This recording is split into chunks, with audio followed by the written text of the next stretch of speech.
ঘোড়ার রেসে যদি গাধাকে দিয়ে দেয়, গাধাও ঘোড়া হয়ে যায়। কি বললাম বুঝতে পারছো? ঘোড়ার রেসে যদি গাধাকে দিয়ে দেওয়া হয় তাহলে গাধাও ঘোড়া কিভাবে হয়? দু তিনটি গ্রামের মধ্যে লড়াই হচ্ছে ঘোড়াদের, তার মধ্যে একটা গাধা, মানে একটা গ্রামে আর ঘোড়া নেই, সেই এক গ্রামে আছে গাধা।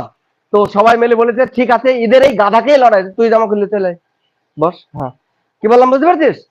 সেই গ্রামে ওই গাধা কে সবাই মিলে বলেছে যে এই গাধাই আমাদের ঘোড়া, তোকে লড়াই লড়তে হবে। তো গাধাকে সবাই মিলে একই কথা বলছে, তোকে লড়তে হবে লড়তে হবে লড়তে হবে।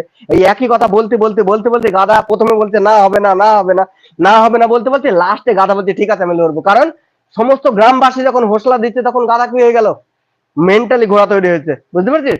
আর যখন রেসে গিয়ে খাড়া হয়েছে না, তখন সবাই ঘোড়া খটখট খটখট আওয়াজ করছে, আর গাধা দেখছি এদিকেও ঘোড়া এদিকেও ঘোড়া, আমি কি করব?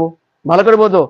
গাধা কি দেখছি যে এদিকেও ঘোড়া দাঁড়িয়ে আছে এদিকেও ঘোড়া দাঁড়িয়ে আছে, আমি তো গাধা, আমি কি করব? কিন্তু কিচ্ছু করার